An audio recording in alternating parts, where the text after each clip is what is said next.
Hi guys, welcome back to my channel.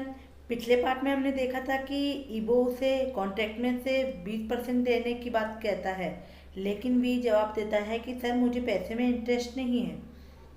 अब आगे फिर ईबो ने उससे पूछा, अच्छा तो तुम्हें किस चीज़ में इंटरेस्ट है? वी ने जवाब दिया, मेरा इंटरेस्ट तो वांग ग्रुप्स के मालिक में है। ये सुनकर ईबो चौंक गया। वो मन ही मन कहता है, क्या ये लड़का मुझ में इंटरेस्टेड है?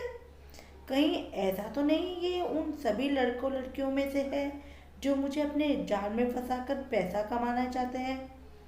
ईबो ने पूछा कि ओह, तो तुम्हारा इंटरेस्ट बांग ईबो में है? ये सुनकर भी चौंक गया और कहता है कि वांग ईबो, ये कौन है? मैं तो वांग ग्रुप के मालिक मिस्टर वांग हेल की बात कर रहा हूँ। ईबो वी की तरफ घूरने लगा और कहता है, वांग हेल? ये सुनकर वी मुस्कुराने लगा और सिर हिलाते हुए कहता है, हाँ मिस्टर वांग हेल। थोड़ी देर के लिए ईबो को कुछ समझ नहीं आ रहा था कि भाई ये हो क्या रहा है। वी उसके पापा का नाम सुनकर जिस तरह मुस्कुरा रहा था उसका तो दिल ही बैठा जा रहा था। थोड़ी देर बाद उसने हंसते हुए कहा, ओह, क्या मुझे एक गिलास ठंडा पानी मिल सकता है? वी उससे कहता है, या वाई नॉट। वो पानी लेकर आ जाता है और ईबो को पानी का गिलास देकर वहीं बगल में खड़ा हो जाता है। उसने मुस्कुराकर पूछा, आप कभी वांगहेन सर से मिले हैं क्या? ईबो मन ही मन सोचने लगा कि इसमें मिलना क्या है, मैं उन्हीं की वजह से तो इस दुनिया में आया हूँ। ईबो ने फिर झूठ कहा, नहीं, मैं उनसे कभी नहीं मिला, पर मुझे समझ नहीं आ रहा कि तुम उनमें इतना इंटरेस्टेड क्यों हो। उनकी एज तो बहुत ज़्यादा है। ये सुनकर वी चौंक गया और कहता है, ये आप क्या कह रहे हैं? मैं उस टाइप्स का लड़का नहीं हूँ। मैं वांग हेन सर को उस वजह से पसंद नहीं करता। ईबो ने मुंह बनाते हुए कहा, अगर तुम उन्हें पसंद नहीं करते तो तुम्हें उनसे क्या चाहिए? सर, मैं उनकी बहुत इज्जत करता हूँ। मैं उनकी तरह बनना चाहता हूँ। पर क्यों? वी एक कुर्सी लेकर वहीं बैठ गया और कहता है, बिजनेस वर्ल्ड में उनका बहुत बड़ा नाम है। जब उन्होंने वांग ग्रुप को ज्वाइन किया था तब कंपनी कुछ भी तो नहीं थी, पर आज देखिए दुनिया की सबसे बड़ी कंपनीज में से एक है। ईवो चुपचाप वी की बातों को सुन रहा था। वो इतना एक्साइटेड होकर बता रहा था जैसे अपने किसी फेवरेट एक्टर के बारे में बात कर रहा हो। वी ने फिर कहा, यहाँ तक कि उनकी पढ़ाई लिखाई भी बहुत अच्छी तरह से हुई है। वो हार्वर्ड यूनिवर्सिटी के टॉपर हैं और उन्होंने इकोनॉमिक्स में पीएचडी की है।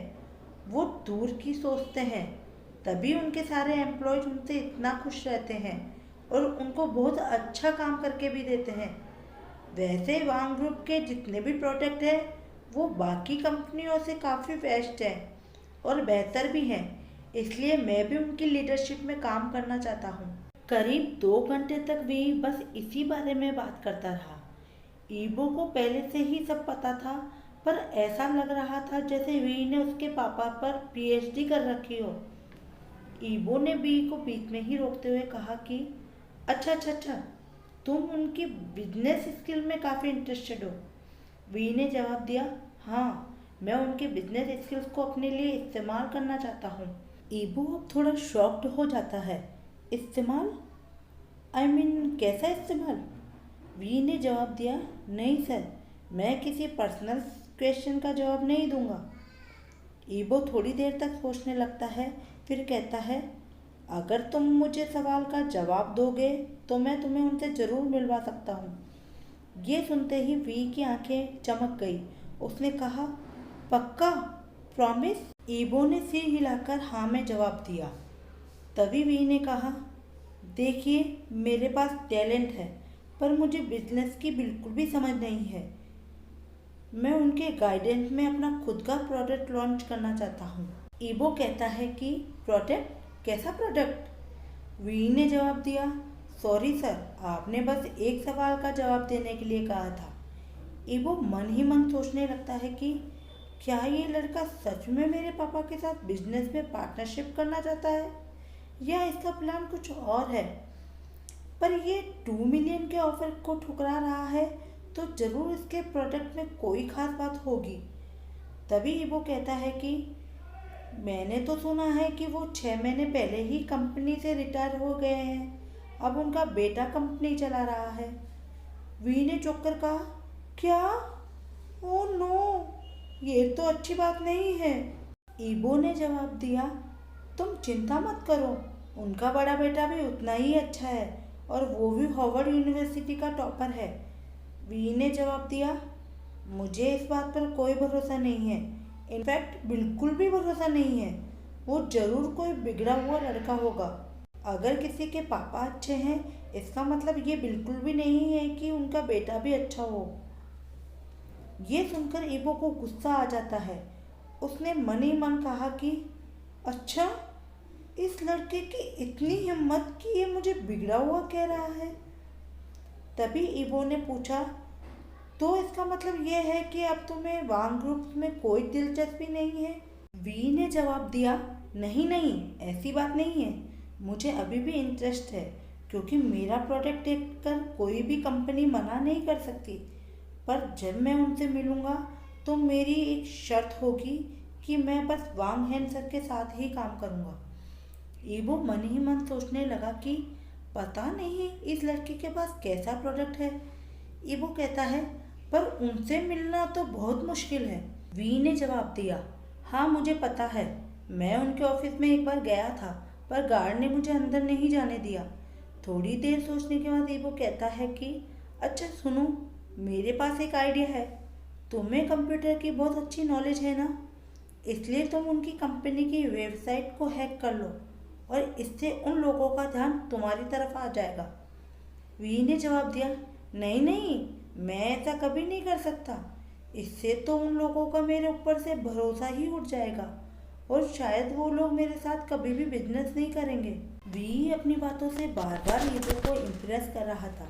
अपनी ज़िंदगी में उसने ऐसा लड़का कभी नहीं देखा था, इसलिए उसने मन बना लिया था कि इसे किसी भी तरह अपनी कंपनी में शामिल करके रहेगा। थोड़ी देर सोचने के बाद ईबो कहता है कि मुझे तो लगता है कि अब बस एक ही तरीका है। वी कहता है कि आपका मतलब है कि मैं भी इस कंपटीशन में पार्टिसिपेट करूं? ईबो ने जवाब दिया, हाँ क्यों नहीं, इससे बेहतर चांस और कभी नहीं मिलेगा, इसलिए पछताने से तो अच्छा है कि तुम भी इस एग्जाम में शामिल हो जाओ, क्या पता तुम टॉप कर जाओ। वी ने इस बात का कोई जवाब नहीं दिया, वो कुछ सोचने लगा। इधर ईबो मन ही मन काफ़ी सेटिस्फाइड था कि शायद इस बार वो हाँ कह देगा।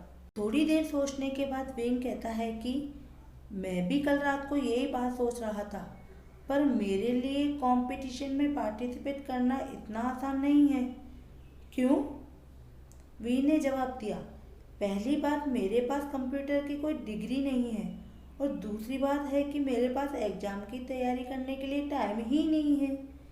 थोड़ी देर सोचने के बाद ईबो कहता है कि इस प्रॉब्लम का सॉल्यूशन तो हो जाएगा क्योंकि इसमें कहीं नहीं लिखा है कि इस एग्ज़ाम में हिस्सा लेने के लिए कोई डिग्री चाहिए और मैं किसी और को तुम्हारी जगह यहाँ काम करने के लिए बुला लूँगा, पर उसके बदले में तुम्हें मुझे पढ़ाना पड़ेगा।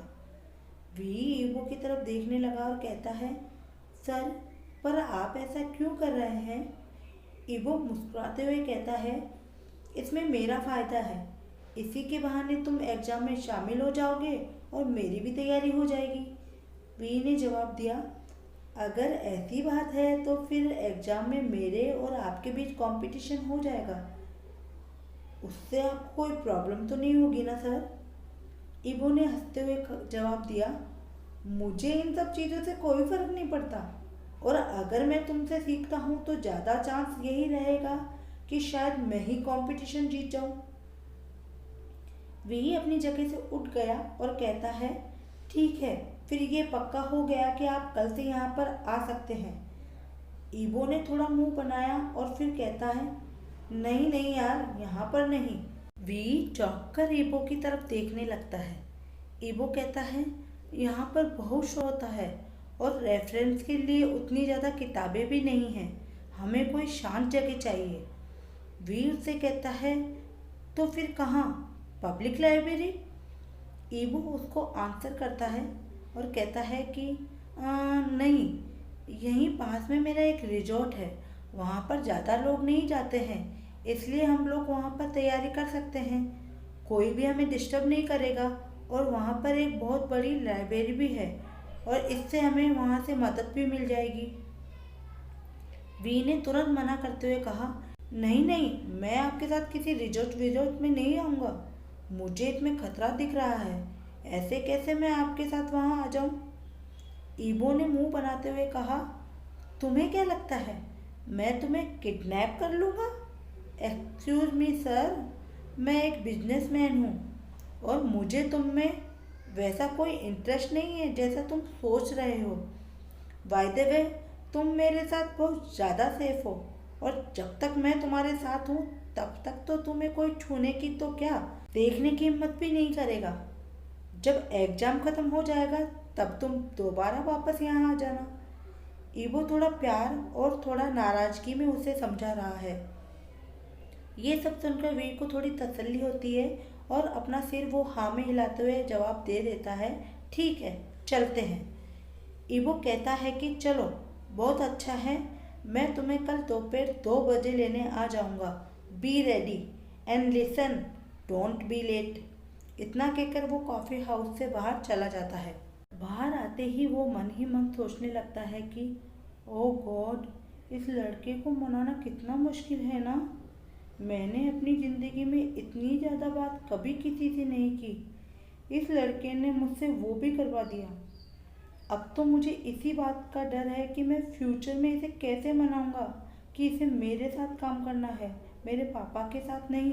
कार में बैठकर ईबो ने अपने असिस्टेंट को फ़ोन मिला दिया और कहा, अभी के अभी ट्री हाउस रिजॉर्ट में 2 वीआईपी कमरे बुक कर दो, और उसने ये भी कहा कि हमारे लिए एक टेम्परेरी लाइब्रेरी भी बनवा देना। तुम ऑफिस लाइब्रेरी की सारी बुक्स वहाँ पर शिफ्ट कर देना, और जब तक एग्ज़ाम ख़त्म नहीं हो जाता तब तक मेरी सारी मीटिंग वही रिजॉर्ट में होगी। और हाँ, मुझे 6 घंटे के अंदर अंदर सारा काम पूरा चाहिए। इतना कहकर उसने फ़ोन काट दिया और मन ही मन मुस्कुराने लगा और कहता है, अब देखता हूँ कि तुम मुझसे कैसे दूर भागते हो। अगले 1 महीने तक हम दोनों साथ रहने वाले हैं और ये देखना दिलचस्प होगा कि तुम मेरे ऑफ़र को आके ठुकराते कैसे हो। अगले दिन वो एक नॉर्मल सी कार में वी को लेने पहुंच जाता है। आज वो गाड़ी खुद ही चला रहा था। वो नहीं चाहता था कि ड्राइवर को देखकर वी को लगे कि दाल में कुछ काला है। वी को पिक करने के बाद ईवो सीधा रिजॉर्ट की तरफ चला जाता है। जैसे ही वो लोग रिजॉर्ट पहुंचते हैं, वी की आंखें चौंधिया जाती है। रिजॉर्ट देखने में बहुत सुंदर था। सारे रूम्स अलग अलग डिजाइन के थे, जैसे सब एक अलग ही फ्लैट हो। उन सबके पास बगीचे थे और सबका पर्सनल एक एक स्विमिंग पूल भी था। ये देखकर भी मन ही मन खुश बहुत होता है। ईबो उसे लेकर सीधा लाइब्रेरी चला जाता है। वहाँ जाकर उसने बताया कि रिजॉर्ट ने हमारे लिए वैसे एक लाइब्रेरी का भी इंतज़ाम किया है। वी ने जैसे ही वहाँ किताबें देखी तो वो चौंक जाता है, क्योंकि वहाँ पर आधी से ज़्यादा बुक्स कंप्यूटर से रिलेटेड थी। वो उसके बारे में ईबो से पूछना चाहता था, पर उसने सोचा कि चलो बाद में पूछ लूँगा। तभी ईबो ने कहा कि मुझे कुछ काम है, इसलिए तब तक तुम यहाँ बैठकर किताबें पढ़ो, मैं थोड़ी देर में वापस आ जाऊँगा। ये कहकर ईबो वहाँ से चला जाता है। वो अपने रूम से कुछ लाने चला गया था। असल में उसने अपने असिस्टेंट से कहा था कि उसके और वी के लिए 2 लैपटॉप का इंतज़ाम करे जो सबसे ज़्यादा लेटेस्ट हो। उसने अपने लिए वाइट और वी के लिए ब्लैक लैपटॉप लाने के लिए कहा था। लैपटॉप लेकर ही वो वापस लाइब्रेरी में आ जाता है। उसने देखा कि वी कोई किताब पढ़ रहा है। उसने दोनों लैपटॉप टेबल पर रख दिए और कहा, ये लैपटॉप तुम्हारे लिए है, black one, it's for you. वी चौंक जाता है और कहता है, मेरे लिए लैपटॉप? पर मुझे। इससे पहले कि वी कुछ और कहता, ईबो कहता है, तुम चिंता मत करो, एग्ज़ाम ख़त्म होने के बाद ये लैपटॉप मुझे वापस कर देना। वी मुस्कुराकर कहता है कि ठीक है। ईबो उठकर खड़ा हो गया और कहता है कि ठीक है, अब तुम आराम करो, हम बाद में शुरू करेंगे। जैसे ही ईबो वहाँ से जाने वाला था, वी ने उसे रोकते हुए कहा, नहीं, मुझे रेस्ट नहीं करना है, चलिए पढ़ाई अभी से शुरू करते हैं। ईबो मुस्कुरा जाता है और कहता है, पक्का, तुम थके नहीं हो? वी जवाब देता है, नहीं बाबा, बिल्कुल भी नहीं, चलिए पढ़ाई शुरू करते हैं।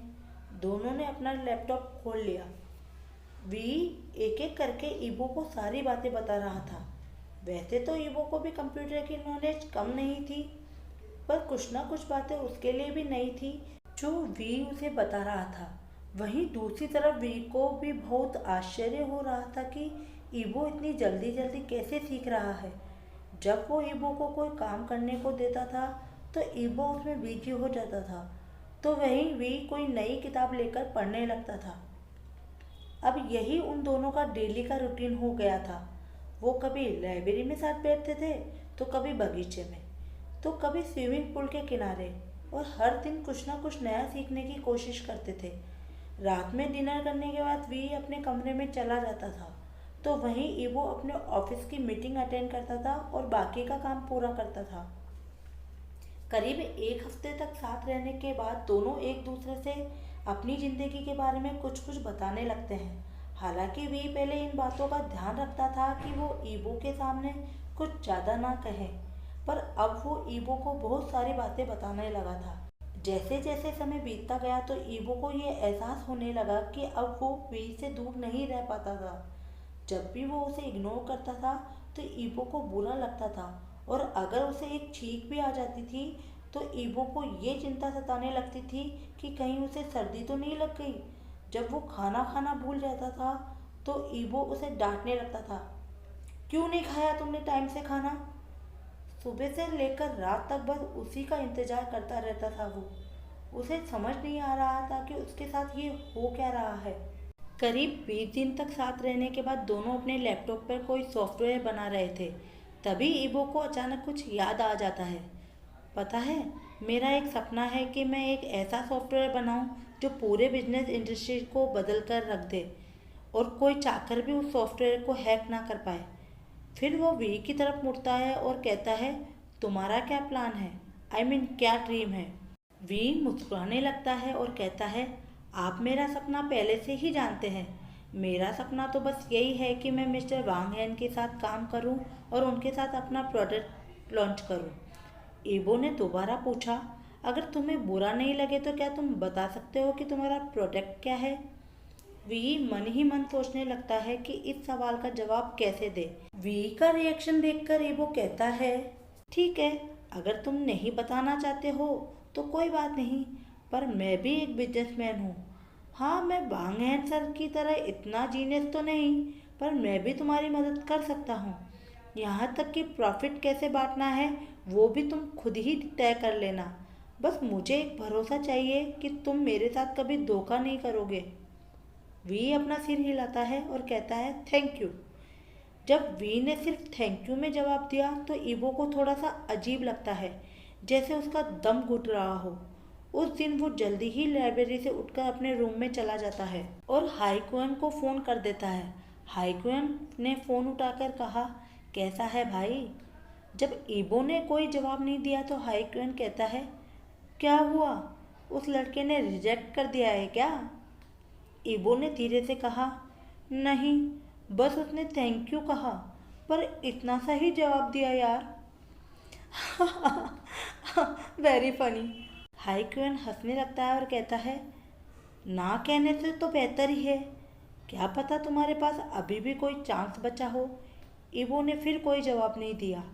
हाईक्यून को लगा कि कहीं कुछ तो गड़बड़ है।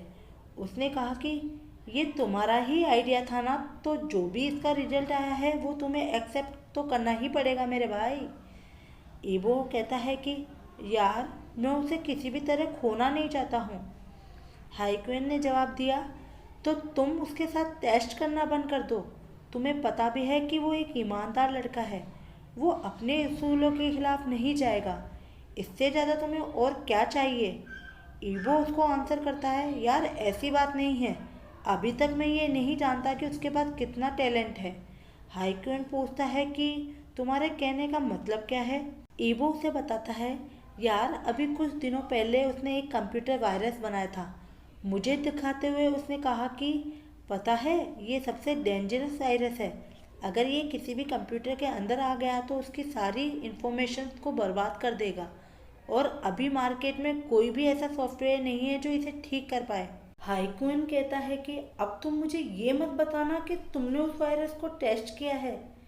ईवो ने जवाब दिया, हाँ, तुम जो सोच रहे हो वही हुआ है।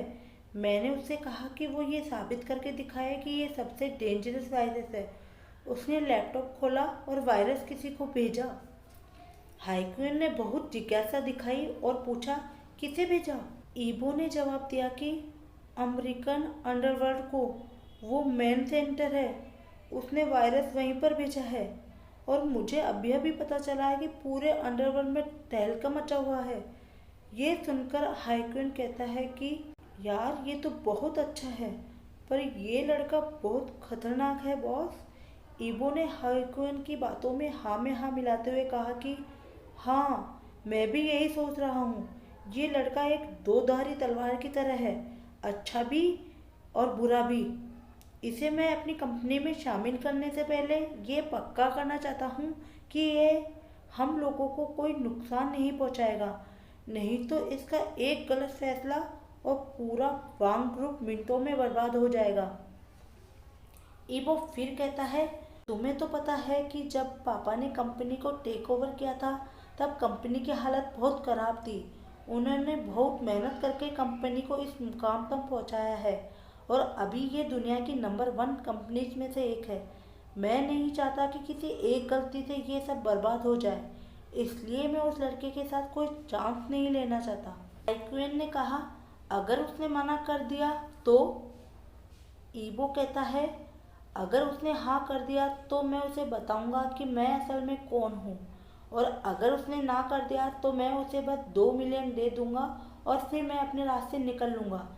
हाइक्यून ने दोबारा पूछा, फिर तुम्हारे सपने का क्या होगा? ईबो कहता है कि उसके बारे में बाद में देखेंगे, मैं कोई और रास्ता ढूंढ लूँगा। तो अब तुम्हारा अगला स्टेप क्या होगा? ईबो उससे कहता है, मैंने उसे पहले ही बता दिया है कि मैं उसके बारे में क्या सोचता हूँ, पर अब मैंने सोचा है कि मैं उसे बताऊंगा कि मेरी कंपनी घाटे में चल रही है और अब मेरे पास कुछ भी नहीं बचा है। देखते हैं इसके बारे में वो क्या सोचता है। हाइकुअन उससे कहता है, सुन भाई, ये बहुत खतरनाक स्टेप है। ईबो कहता है, हाँ मुझे पता है, क्योंकि अगर उसने डिसाइड कर लिया कि वो वांग ग्रुप को छोड़कर मेरे साथ काम करेगा तो उसे अपने साथ रखने में फ़ायदा है। मैं उसके सपने को पूरा करने के लिए दिन रात एक कर दूंगा। वो जैसा चाहेगा मैं वांग ग्रुप को वैसा बनाऊंगा। पर अगर उसने मुझे छोड़कर अभी से वांग ग्रुप के साथ जुड़ने का फैसला किया तो फिर मुझे नहीं लगता कि मैं उस पर भरोसा कर पाऊंगा। हाइकुन हंसते हुए कहता है, मुझे तो लग रहा है वो तुम्हारे साथ ही आएगा। आई एम डैम श्योर भाई, देख लियो। ईबो ने भी हाइकुन की हाँ में हाँ मिलाते हुए कहा कि हाँ यार, मैं भी यही चाहता हूँ कि बस कुछ ऐसा ही हो जाए। हाइकुन कहता है, ठीक है यार, मैं फ़ोन रखता हूँ, तुम मुझे बाद में बताना कि क्या हुआ। फ़ोन रखने के बाद ईबो ने एक गिलास में वाइन ली और बालकनी में चला गया। वो आसमान की तरफ देखने लगा जैसे भगवान से बातें कर रहा हो। उसने कहा कि भगवान, अगर मेरा प्लान एक बार सफल हो गया तो मैं वादा करता हूँ कि मैं आगे एक अच्छा इंसान बनने की पूरी कोशिश करूँगा। मैं अपने स्टाफ के साथ बहुत अच्छी तरह से पेश आऊँगा। ईबो को जिस दिन का इंतज़ार था वो दिन आखिर आ ही गया। कंपटीशन के पहले राउंड में मल्टीपल चॉइस के क्वेश्चन थे। ईबो भी वी के साथ एग्जाम में बैठा था। भले ही उसके पास पहले क्वेश्चन पेपर देखने का ऑप्शन था, पर वो चाहता था कि वो भी एक आम स्टूडेंट की तरह एग्जाम में बैठे। पहले राउंड का एग्जाम खत्म होने के बाद वी लाइब्रेरी में बैठा हुआ था। जब ईबो ने उसकी तरफ देखा तो वो नर्वस लग रहा था और अपने नाखून चबा रहा था। ईबो उसके पास आया और कहता है कि तुम ज़्यादा चिंता मत करो, मुझे पता है कि तुम पास हो जाओगे, इसलिए तुम्हें अपने नाखून चबाने की ज़रूरत नहीं है। वी ने ईबो की तरफ देखा और कहा, मुझे खुद के लिए चिंता नहीं हो रही, मुझे आपके लिए चिंता हो रही है। पता नहीं आपने एग्जाम में क्या किया होगा। आज के लिए इतना ही दोस्तों। वीडियो पसंद आया हो तो लाइक कीजिए, शेयर कीजिए और मेरे चैनल को सब्सक्राइब कीजिए। और दोस्तों, आपके प्यार और सपोर्ट के लिए आप सभी का बहुत बहुत धन्यवाद। सारंगे।